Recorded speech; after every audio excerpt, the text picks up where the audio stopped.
माँ, पेट में फिर से दर्द हो रहा है।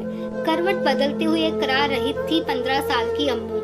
मरी दिन भर जाने क्या कचर पचर खाती है और कहाँ कहाँ उद्यम मचाती है। मुझे चैन से सोने भी नहीं देती। दिन भर रोज मजदूरी में शरीर टूट जाता है और रात को तू परेशान करती है, कहकर उसकी माँ नीला बेटी के पेट को सहलाने लगती है और कभी थपकी देकर सुलाने की कोशिश करती है, पर उनके सारे प्रयास निरर्थक हो जाते हैं। अम्मू दर्द से बिलबिला उठी। अब आधी रात में मैं अकेली औरत तुझे कहाँ लेकर जाऊँ, मेरी बच्ची कहते हुए उठकर बैठ जाती है और कुछ सोचने लगती है। फिर उठकर अंधेरे में ही चूल्हे के पास बने आले में कुछ ढूंढकर एक गिलास पानी में घोलकर पिलाते हुए कहती है, अब तुझे जरूर आराम आ जाएगा, अब सो जा, सुबह काम पर जाने से पहले तुझे डॉक्टर बाबू के पास ले जाऊंगी, कहकर सुला देती है।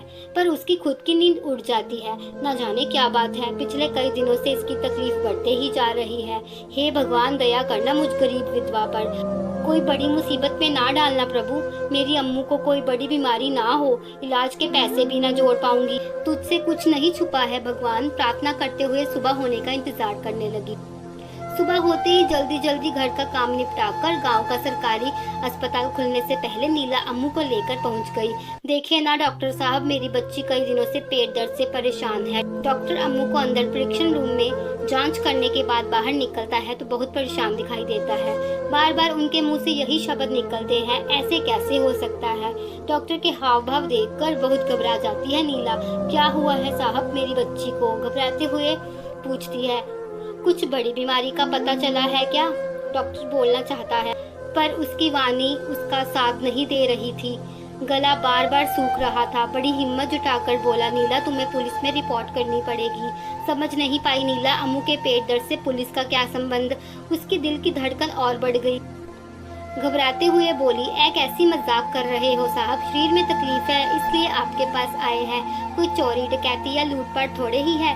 कहते कहते रुक जाती है और डॉक्टर की तरफ एक बार फिर सवालिया नजरों से देखती है। हाँ नीला, तुम्हारे बच्ची के पेट में बच्चा है और मुश्किल ये है कि हम बच्चे को गिरा नहीं सकते, सपाट स्वर में कहकर डॉक्टर वहाँ से चला जाता है। नीला के जुबान को ही नहीं, जैसे संपूर्ण शरीर को लकवा मार गया हो। अम्मू पास ही फर्श पर बैठकर गोल गोल छोटे छोटे पत्थर को हवा में उछालकर अपनी नन्ही हथेलियों से पकड़ रही थी। घर लौटकर नीला अम्मू से पूछती है, किसने की तेरे साथ गलत हरकत। किसी ने नहीं माँ। नीला को गुस्से में देखकर बहुत डर गई थी अम्मू। सच सच बता, नहीं तो तुझे पुलिस पकड़ कर ले जाएंगी। पुलिस नहीं माँ, पुलिस नहीं, मैं बताती हूँ। वो मुखिया का बेटा है ना, जो हमारे स्कूल में ही पढ़ता है 10वीं कक्षा में, अजय। वो मुझे गांव के बाहर नहर के पास लेकर जाता था और मीठे शरबत की बोतल से शरबत भी पिलाता था। फिर मुझे चक्कर आ जाता था।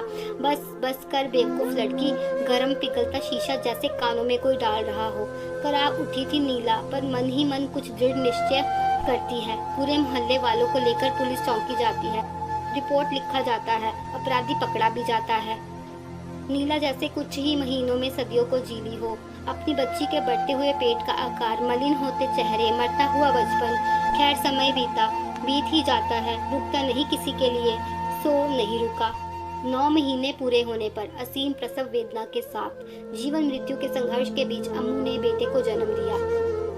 अब पहले से भी ज्यादा खामोश और डरी सहमी सी रहने लगी थी अम्मू, और नीला के सर पर अब दोहरी जिम्मेदारी, अपनी बच्ची के साथ उसके बच्चे को भी पालने की। एक दिन किसी ने नीला को बताया कि अम्मू का गुनाहगार को पुलिस ने छोड़ दिया है। वो फिर अपने यार दोस्त के साथ मौज मस्ती करते सारे गांव में घूम रहा है।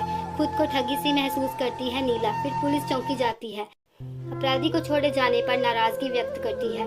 पुलिस कहती है, अरे नीला, वो लड़का नाबालिग है, उतने ही दिन की सजा थी, पूरी हो गई तो छोड़ना पड़ा। रो पड़ती है नीला। मेरी बच्ची की सजा कब खत्म होगी साहब, उसके नवजात शिशु की सजा कब खत्म होगी और कब रिहा होंगी मैं अभागन इस बेबसी के सलाखों से। दोस्तों, कहानी सुनने के लिए आपका बहुत धन्यवाद।